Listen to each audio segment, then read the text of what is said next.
I'm about to leave for Costa Rica, a place completely unfamiliar to me, and on a top-secret mission for the CIA, no less. No guarantees I'll come back alive. Might even get rubbed out by the CIA itself. So I'm leaving behind this record. For her sake. For the boss's honor.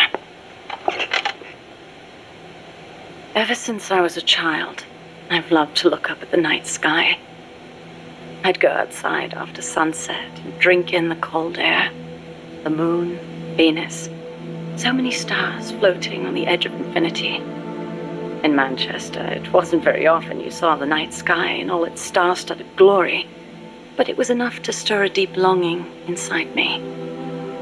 Even as others cowered beneath Nazi air raids, I was out there, watching the skies, dreaming of one day reaching the heavens. There were, of course, more practical concerns. My skin was incredibly sensitive. Even the slightest bit of sun would turn it an angry shade of red.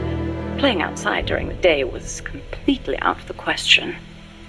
Naturally, I hardly ever had a chance to play with other children my age.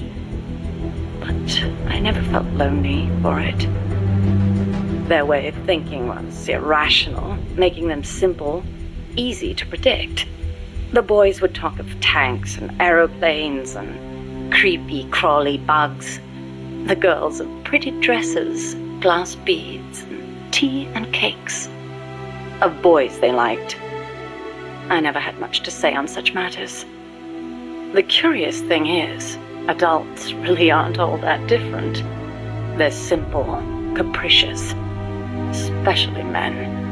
As they get older, their heads fill with thoughts of women and more women. Thankfully, I always did have a head for mathematics. When I was about 10, I visited Dr. Turing, who lived nearby. We'd sit and discuss mathematical logic. The lights were always on at his house, even in the dead of night. Theoretically, he'd say, there's no algorithm that a computing machine couldn't reproduce. Dr. Turing wasn't foolish like other men. Although I didn't find out why until later, after he died. The time will come, he'd say, when computers will be able to think for themselves. That idea rocked me to my core. My aptitude for mathematics brought me closer to the stars.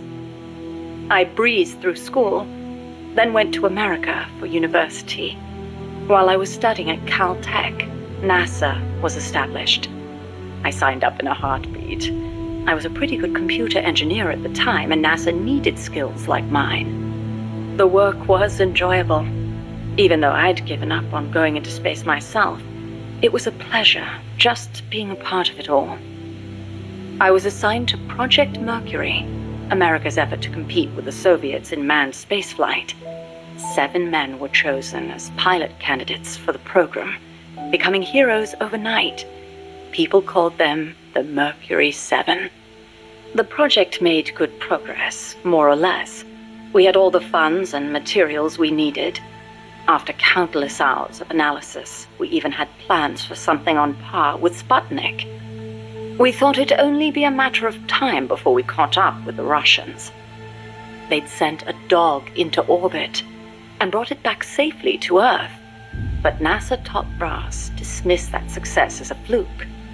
The Americans recovered their re-entry capsules at sea, but the only ocean bordering the Soviet Union is the Arctic, so their re-entry capsules had to make impact on land.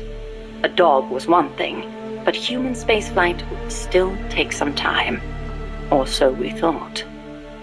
At the end of January 1961, we successfully put a chimpanzee named Ham into orbit. He returned to Earth as healthy as ever.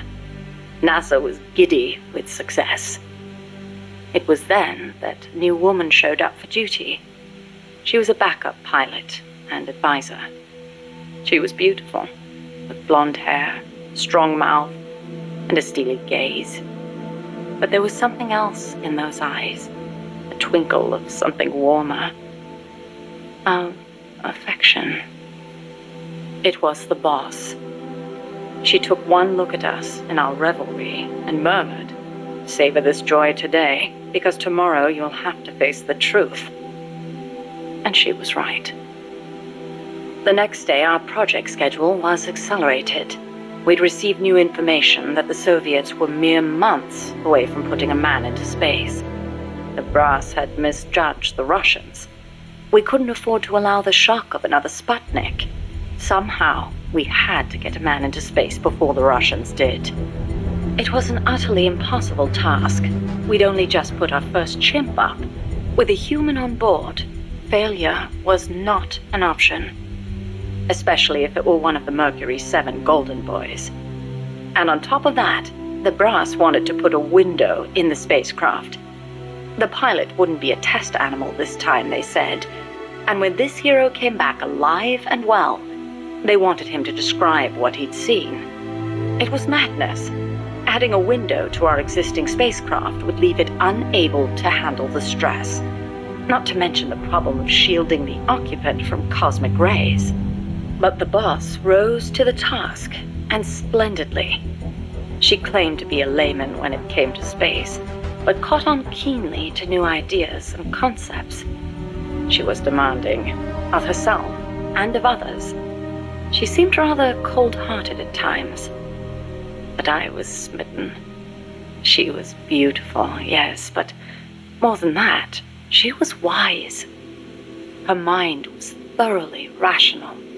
And yet no matter how I tried, I could never predict her actions. It was easy for me to assume that her judgments were drawn from an enormous base of knowledge. Quite simply, her life experiences were more diverse, more intense than anyone else's. To me, they seemed boundless in their breadth. In her, I saw a reflection of the night sky. Perhaps because I too was a woman, she and I became close. I couldn't go out in the sun, but she lit up my life. Her light was soft, like that of the moon. I was so happy. With her unerring guidance, the project steadily regained its footing. But one issue remained, the pilot's safety. When the day came to choose a pilot, the Mercury 7 just quietly walked out. Who could blame them? It was far too great a risk to take. Even if they'd volunteered, NASA would never have let them go. They were national heroes, basking in the media spotlight. There was no way they'd be sent on such a mission. The conference room was silent. Then, slowly, she raised her hand, almost as if acting out a scene from a movie.